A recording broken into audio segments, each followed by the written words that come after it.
और paper leak case में Bihar police ने बड़ा दावा किया है। शिक्षक बहाली पेपर लीक मामले में गिरफ्तार 313 में से 266 लोगों को बेऊर जेल भेज दिया गया है। वहीं बाकी लोगों को भी न्यायिक हिरासत में भेजा जाएगा। बिहार लोक सेवा आयोग की टियर 3 की परीक्षा में पेपर लीक मामले में हजारीबाग में गिरफ्तार आरोपियों को पटना लाया गया, जहां सिविल कोर्ट में उनकी पेशी हुई।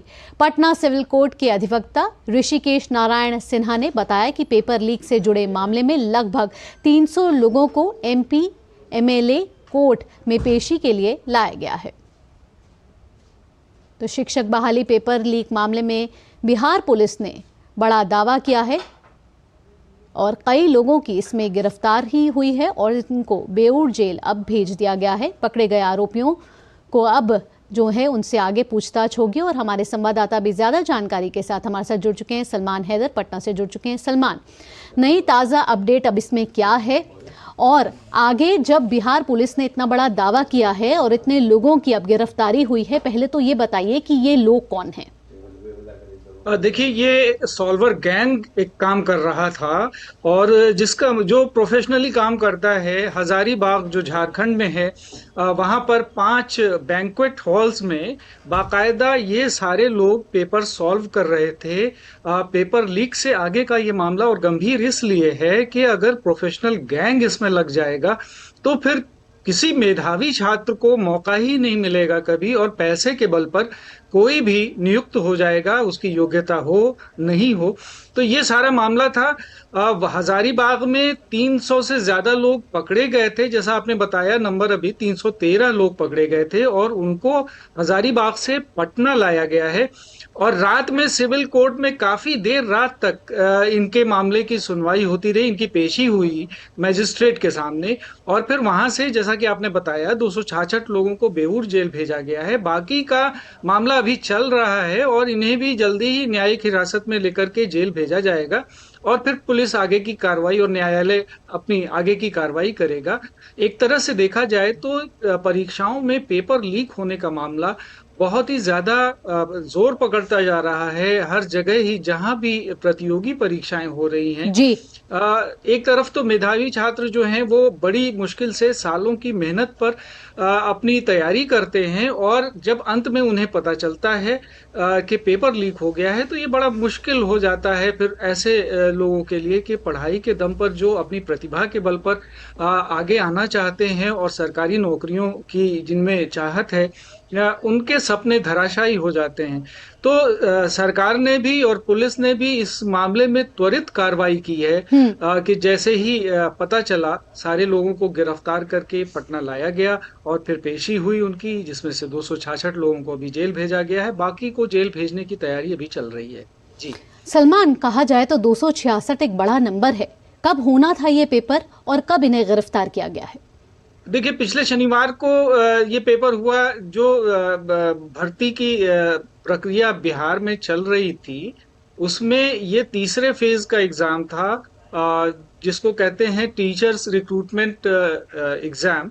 जी, इसके लिए यहाँ के युवा बहुत उत्साहित थे, तैयारियां भी कर रहे थे और जब वो पेपर देकर बाहर निकले तो उन्हें पता चला कि पेपर लीक हो गया है और ये सारी प्रॉब्लम्स हुई है। बिहार लोक सेवा आयोग ने पहले तो इस बात से इनकार किया कि कोई पेपर लीक हुआ है, लेकिन बाद में जब उनके पास भी पूरी इंफॉर्मेशन नहीं थी, जब इंफॉर्मेशन आई तो पता चला कि हाँ, वाकई न सिर्फ पेपर लीक हुआ है बल्कि सॉल्वर गैंग एक था जो कि अच्छे खासे पैसे लेकर, मतलब ये राशि लाखों रुपए में है, 3 से 4 लाख या 5 लाख रुपए लेकर के कहीं कहीं तो सुनने में आया कि 12 लाख रुपए तक एक कैंडिडेट से लिया गया।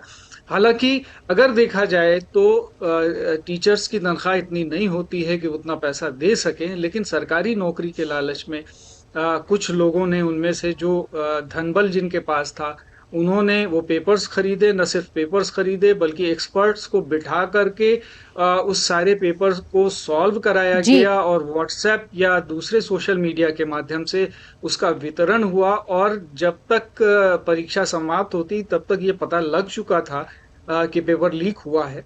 तो ये सारी घटनाएं हुई हैं और ये बड़ा गंभीर मामला है, खास तौर से शिक्षा जगत के लिए, कि इस तरह के अपराधियों पर सख्त कार्रवाई होनी चाहिए। ये अभ्यर्थियों की भी बहुत मांग है, सशक्त मांग उठ रही है जी उस तरफ से।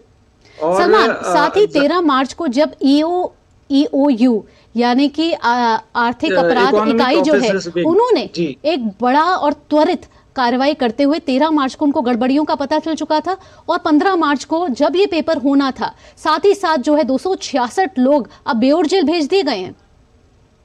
जी हाँ, तो सारी कार्रवाई करते करते पुलिस को भी बहुत वक्त लगा, क्योंकि ये बड़ी संख्या है। और जी मुझे लगता है कि अब तक के जो पेपर लीक घोटाले देश भर में होते रहे हैं, उनमें सबसे ज्यादा गिरफ्तारी वाला ये मामला है और पुलिस ने इसे गंभीरता से लिया है। जो इकोनॉमिक ऑफेंसेस विंग है, यानी आर्थिक अपराध शाखा है बिहार पुलिस की, जी उसने बड़ी ही त्वरित कार्रवाई की और समय पर जा करके उसको गिरफ्तार कर लिया। लेकिन जो परीक्षार्थी दे रहे थे परीक्षा, ईमानदारी से दे रहे थे, इस मामले में जाहिर है कि उन्हें बड़ी निराशा हाथ लगी है और फिर से उन्हें दोबारा तैयारी करनी पड़ेगी। अगर लोक सेवा आयोग बिहार का जो है वो दोबारा परीक्षा कराएगा ही निश्चित, हालांकि अभी तक तिथियां घोषित नहीं हुई हैं और हो सकता है अभी चुनाव आचार संहिता के दौरान ऐसा नहीं हो, तो जी फिर जो निराश परीक्षार्थी हैं उन्हें और ज्यादा इंतजार करना पड़ेगा। बहरहाल पुलिस अपनी कार्रवाई में लगी है, न्यायालय में पेशी हो गई है और सारी कार्रवाई चल रही है। जी जी साथ ही सलमान, मैं आखिरी में आपसे पूछना चाहूंगी, जो 266 अभ्यर्थियों को अब गिरफ्तार किया गया है, आखिरकार उनका भविष्य भी कहीं ना कहीं अधर में है। देखिए, ये अगर वास्तव में देखा जाए तो ये अभ्यर्थी योग्य अभ्यर्थी नहीं है, क्योंकि इन्होंने तैयारी नहीं की बल्कि एक बाईपास का सहारा लिया और ये पैसे के बल पर उन्होंने पेपर खरीदने की कोशिश की है। तो इनसे ज्यादा जो तैयारी कर रहे थे और जो वास्तविक परीक्षार्थी थे, इनमें से कई छद्म परीक्षार्थी भी हैं जो किसी दूसरे के स्थान पर बैठकर परीक्षा दे रहे थे। तो वो वास्तविक अभ्यर्थी भी नहीं है और जो इनसे जुड़े हुए लोग हैं वो गंभीर अभ्यर्थी नहीं है, क्योंकि उन्होंने पढ़ाई नहीं की बल्कि दूसरा रास्ता अपनाया और मेहनत करने से बचते रहे। नुकसान तो उन लोगों का हुआ है जो परीक्षा दे रहे थे गंभीरता से, पूरी तैयारी के बाद और काफी दिनों के बाद एक वैकेंसी आई थी, तो उन्हें इस बात से जरूर निराशा हुई है कि उनका जो सपना था वो चूर हो गया है। जी सलमान, इन तमाम जानकारियों के लिए आपका बहुत बहुत धन्यवाद।